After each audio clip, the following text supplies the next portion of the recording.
Thanks for joining us today for this edition of Arirang News. Coming to you live from Seoul, I'm Lee-Jiun. The day has finally come. The opening ceremony for the 2018 PyeongChang Winter Olympics is set for tonight at 8 p.m. Korea time.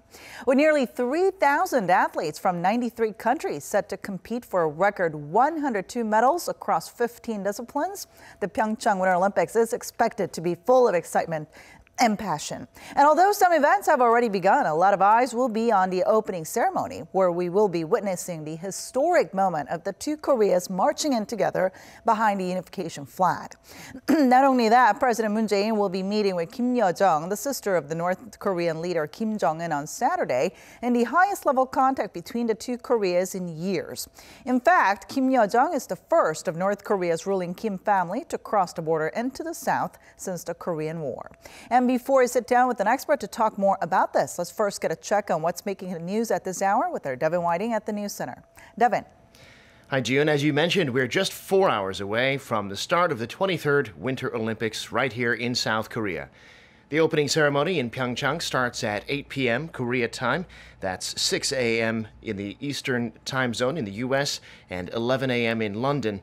This is the second time for the Olympic cauldron to be lit in South Korea, the first being 30 years ago at the 1988 Summer Games. In Pyeongchang, our Lee Ji-won is standing by for us at the Olympic Plaza. Ji-won, surely the anticipation is building over there at this point, though we've still got some time to go. How is it? Devin, like you said, we still have about 4 hours to go until the opening ceremony of the 2018 PyeongChang Winter Olympics kicks off. But there are already quite a number of people gathered around the venue feeling the Olympic vibe. The city is really different. It's like a crazy day here. It's a lot of people and a really good atmosphere. It's an amazing day. It's nice to see so many people from so many countries together. We've been preparing for this Olympics for a really long time, and now the day is finally here. I'm really thrilled. The weather's also improved a lot, so I don't think it'll be too cold for the spectators either. Yeah, 7th Olympic opening ceremonies and my 13th Olympic Games. So for me, it is always the beginning of the energy of the Olympics. So I'm excited to see how Korea builds that excitement this evening and expressing its culture and its history as well as its future. To tell you more about today's opening ceremony, it's going to unfold as the journey of 5 children, as 5 children search for their answers to peace, featuring Korean legends and history, as well as a flurry of performances that'll showcase South Korea's rich culture. The 2-hour ceremony will see all 92 participating nations walk into the stadium with their national flags held high. And as the host country, South Korea will march in last, but together with the delegates from North Korea under the unification flag. The Korean folk song Arirang will be played when they make their entrance. And as it has always been for the previous joint entrances, there will be 2 torchbearers, 1 from each side. Gold medal hopeful bobsledder Yo-jong will represent the South, and the women's ice hockey player Hwang Chung-geum from the North. The ceremony will also have a large VIP audience with President Moon Jae-in, U.S. Vice President Mike Pence, and Japanese Prime Minister Shinzo Abe in attendance, as well as North Korean leader Kim Jong-un's sister Kim Yo-jong. And last but not the least, we will see the 2018 PyeongChang Olympic cauldron lit with the Olympic torch that's been carried around the country for 101 days, and even as we speak, by the last few torchbearers, including the IOC president, marking the start of the Winter Games. All right, exciting stuff, Ji-won. Well, one thing that's been a concern, and this is getting a fair deal of coverage abroad too, is the weather. It's been extremely cold here in Korea, even by the standards that we're used to. So how's the weather looking today and, more importantly, tonight? Well, Devin, it's expected to be mostly cloudy during the opening ceremony. The Korea Meteorological Administration forecast the temperature to be on par with or even slightly above seasonal average, ranging between -2 to -5 degrees Celsius. But the wind chill factor will make the real field temperature more like -10 degrees. That's pretty cold if you're sitting still for hours on end. The organizing committee has prepared a winter gear pack, including blankets and raincoats for the spectators, but anyone coming to watch the ceremony will need to bundle up, wear plenty of layers, and certainly bring a hat, scarf, and gloves. That's all from me for now, but I'll be back with more updates. Back to you, Devin. All right, thanks for being out there for us. Now, as Ji-won mentioned, the sister of North Korean leader Kim Jong-un has arrived in South Korea. That's Kim Yo-jong, and today she became the first member of the North's ruling family to set foot on South Korean soil since the Korean War. She came by private jet along with 3 other delegates. They were greeted at Incheon International Airport by South Korea's Unification Minister Cho Myung-gun, and immediately they started making their way to Pyeongchang for tonight's opening ceremony. Kim Yo-jong's visit has been controversial because she is blacklisted by the U.S. She and her delegation have been invited by South Korean President Moon Jae-in to a luncheon on Saturday. Experts believe that whatever remarks she makes about inter-Korean relations during that occasion can be seen as a direct reflection of her brother's positions. Now, seats at the opening and closing ceremonies are normally the hottest tickets in town during the Olympics, but this time, a rival performance blew them away in terms of demand. 2 extremely rare concerts by a North Korean orchestra. More than 150,000 South Koreans applied for just 1,060 tickets. Won Jang-hwan reports. An audience of more than 550 people were treated to a unique performance by a North Korean art troupe on the eve of the opening of the PyeongChang Winter Olympics in the city of Gangneung. The lucky audience members were randomly selected from a pool of nearly 40,000 people who previously applied for a ticket to watch the troupe's first performance in South Korea. I felt a sense of cultural similarity regardless of its difference between the 2 nations, and the overall performance was well structured. Although we had a lot of expectations, we really enjoyed the show. We could see that they prepared a lot for this performance. But at the same time, I wish this was just not a one-off thing for the Olympics. I wish the 2 countries exchanged more after the Olympics. The 140-member strong art troupe, otherwise known as the Samjiyeon Band and led by Hyun Song-wol, arrived in South Korea on February 6. The band is comprised of more than 50 elite musicians known for their diverse repertoire, which even includes songs from US animated movies like Beauty and the Beast and The Lion King. Thursday's show at Gangneung Art Center featured popular songs by household South Korean artists such as Lee Sun-hee and Sim Soo-bong.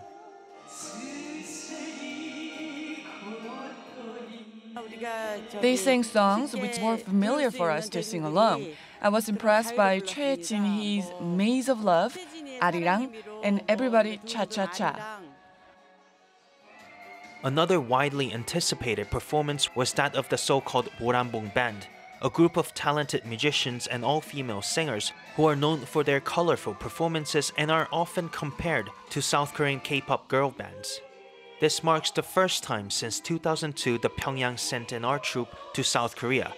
It is also the largest North Korean artistic delegation to ever perform on the South Korean stage. Meanwhile, nearly 300 conservative activists held a rally in front of the Gangneung Art Center, some 4 hours prior to the performance. The protest ended without incident. Next, for the Northwest Art Troupe, a trip to Seoul to perform at the National Theatre of Korea on Sunday evening, just 1 day after the joint women's ice hockey team's historic first match against Switzerland. Won Jang-hwan, Arirang News, Gangneung. I'm Devin Whiting, and those are your news headlines for this hour.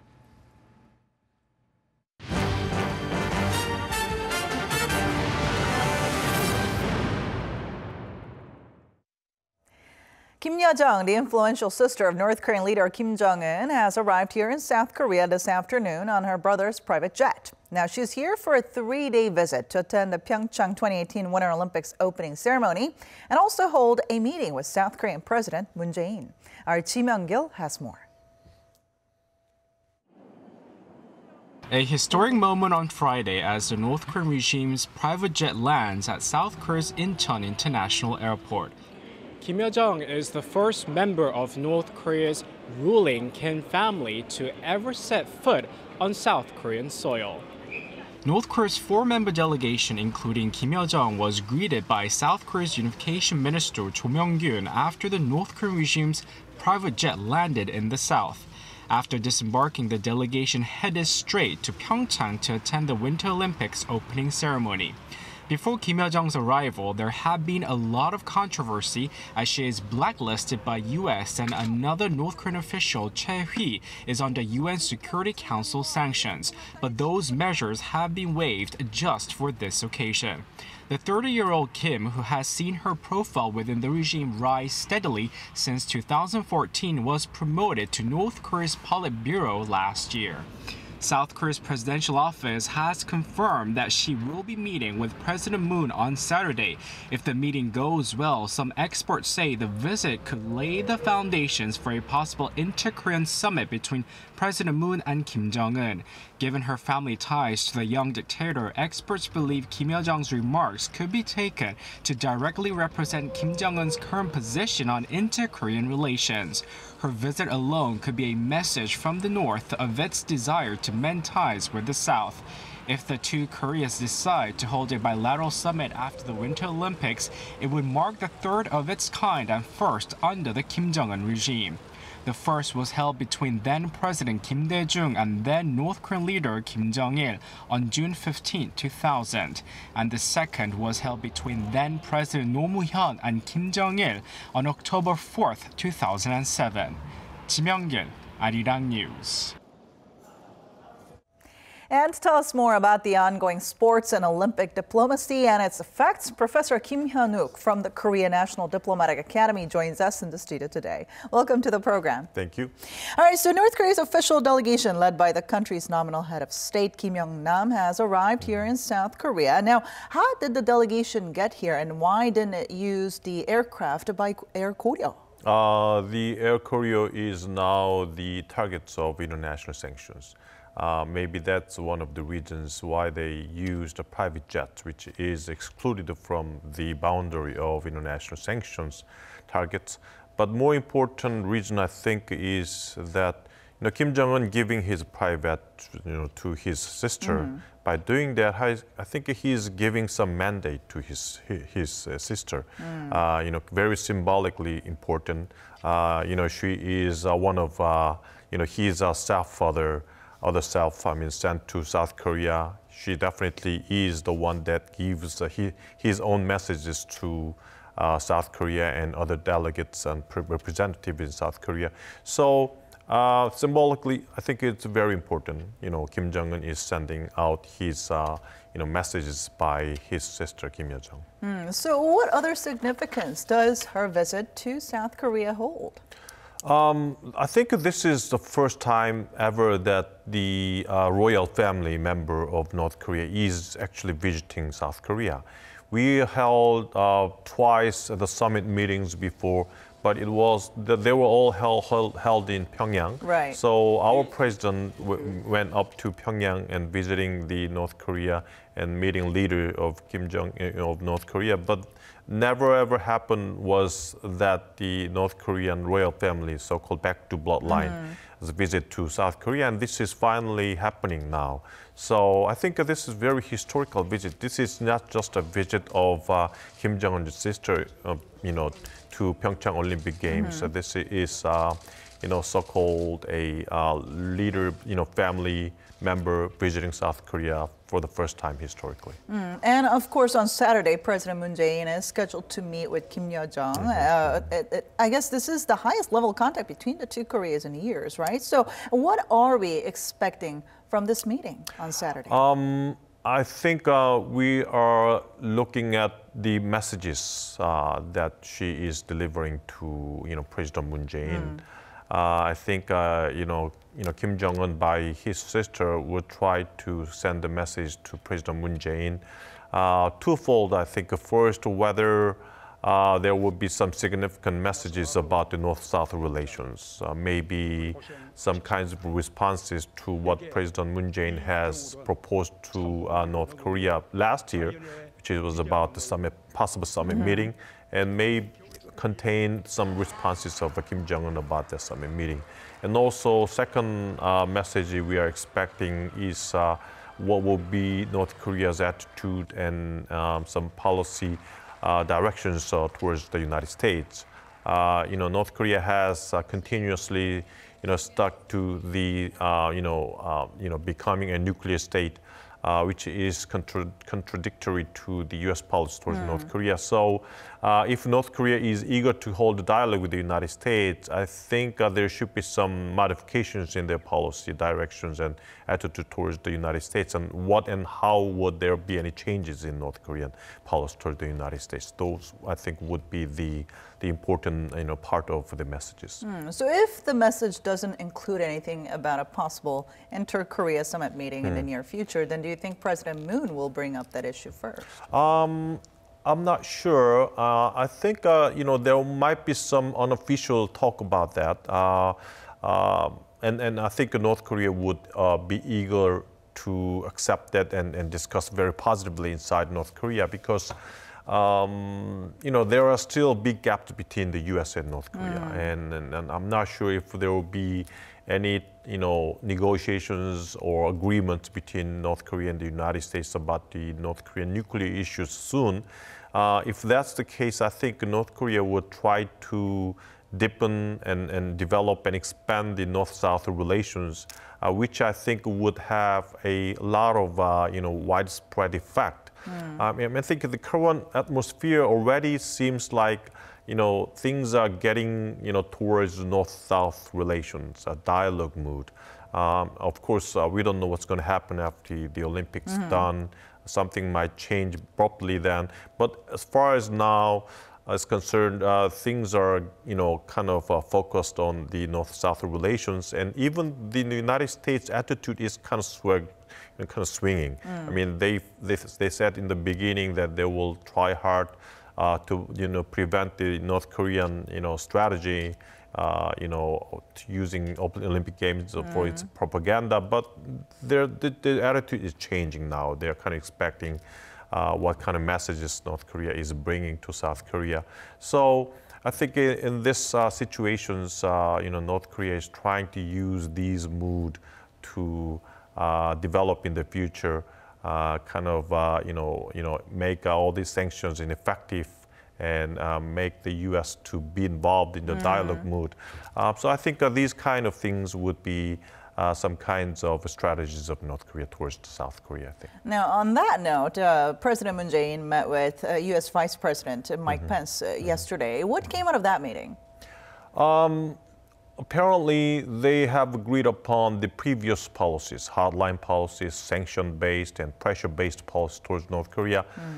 So I think one of the purposes of those meetings was to consolidate the continuing U.S.-South Korea alliances and their coordinations and cooperations in their policies towards North Korea. But I think, at the meeting, I think two leaders might have talked about the possible dialogue between the U.S. and North Korea, because it seems like Mike Pence's possible dialogue and meeting with delegates of North Korea is getting more and more possible now, and also Secretary Tillerson has remarked recently that it all depends upon Mike Pence, whether he meets North Korean delegate or not. So I think things are getting, a little bit changing now. All that kind of diverse talks and agenda exchanges might have happened in the dialogue between President Moon Jae-in and Mike Pence. So you think the possibility of us seeing talks between perhaps Mike Pence and the North Korean delegation, whoever it may be, Kim Young-nam or Kim Yo-jong, you think the possibility is higher than before? Yeah, I think it's getting heightened, and if it maybe today, late afternoon or tonight evening, there might be some kinds of meetings between two sides. All right. Now, President Moon Jae-in also held a bilateral meeting with Chinese Special Envoy Han Zhang, during which they agreed that both Seoul and Beijing need to work together and step up bilateral cooperation, including on issues surrounding North Korea's nuclear weapons program. Now, what kind of role should China play in order to encourage dialogue between the U.S. and North Korea? After the Xi Jinping the second term began, China has been very passive in intervening the Korean Peninsula issues. Maybe China wants to be more focused on its interest, does not want any further conflict in the Korean Peninsula with the United States. Now Trump is pressuring hard on China. Trump wants to use North Korea issues as an important policy tool to pressure and bash China. So maybe China does not want that happen. China just listen to what the U.S. says to do. Pressure hard on North Korea, not really hard, but pretend to be hard on North Korea. So I think the role of China has been very passive so far. So I think now it is very clear that it should be the South Korea that takes a very important media role in the talks between the U.S. and North Korea. But I think it would be good if China comes in and be on our side to be more active in its role as a mediator between the U.S. and North Korea. I think that was some kind of our demand for the Chinese role. And President Moon was also busy because he was also meeting with the German president yesterday. So what was discussed during their meeting? Yeah, I think it was the meeting with President Steinmeier. Of course, so there were some talks about the EU-South Korea FTA issues, but mostly the talk was about the Germany's possible contribution to South Korea on the issues like democratizations and unifications and things like that. And also President Steinmeier also gave to President Moon the picture of Willy Brandt, the former Prime Minister of Germany, West Germany, who has deeply committed to and pursued its policy towards East Germany, so-called New East policies, which is pretty much similar to what we are doing now, kind of so-called slogan of change by contact. West German people, government, increase its contact with East Germany, and by way of that, change the mindset of East German people. So all these kind of lessons of German unification, we are eager to get more instructions and experiences from Germany. So all these kinds of issues all have been discussed between two leaders. So there are expectations over the so-called Olympics, sports diplomacy, as President Moon is busy meeting with a lot of the head of states. Now, what should South Korea do in order to make the most out of this so-called Olympics diplomacy to help reduce tensions on the Korean Peninsula and lead North Korea toward denuclearization? Well, I think things are going okay, and it seems like the U.S. also is to be ready to jump into a dialogue with North Korea as far as denuclearization issue is on the table. But I think we also have to focus on North-South relations. So two tracks, North-South relations on the one hand and U.S.-South Korea relations on the other hand. Those two things are the two pillars of our policy now. But there will be some risks in the future if North Korea-U.S. dialogue does not, get successful. I think there will be some problems and dilemma of South Korean diplomacy in the future, especially after the Olympics done. So I think we have to get ready for multiple scenarios. Focus on this and focus on that. But if something happens, negatively, we have to think about that scenario, be ready for that scenario. But things are getting better, and now, I mean, we are becoming the center of our diplomacy towards North Korea. So-called the President Moon mentioned that we will sit on the driver's seat as far as North Korea policy is concerned, and we are now, moving into that kind of phase. So I think we have to utilize the current, situation to be maximally committed to our interest, I think. But then if North Korea doesn't really take sincere and meaningful actions towards all these efforts, then don't you think these talks won't really mean much in the end. Yes, I think that's some kinds of scenario we have to also get ready. North Korea has some intentions and objectives. They want to make South Korea to violate international sanctions, by which the U.S.-centered and United Nations-centered focused sanctions on North Korea would be meaningless in the future. And also wants to get some economic incentive from South Korea. And by way of these dialogue mood, kind of make the U.S. pressure and sanction-based policy towards North Korea very ineffective. So all these things are the strategic objective of North Korea. But what if all these things does not, get successful? What if the U.S. becomes go back to its original hardline policies and make all these moves become very much failure? I mean, if that happens, I think North Korea would go back to its provocations and other provocative behaviors and tensions arise again. So I think we have to get ready for that situation. All right. Well, let's hope to not see that. But at least for now, we'll get ready to see the two Koreas being unified under one flag today during the opening ceremony. Thank you so much for your insight today. Thank you very much. And that does it from me. But stay tuned to Arirang for more up-to-date news on the PyeongChang Winter Olympics news throughout the day. As always, thanks for watching and see you soon.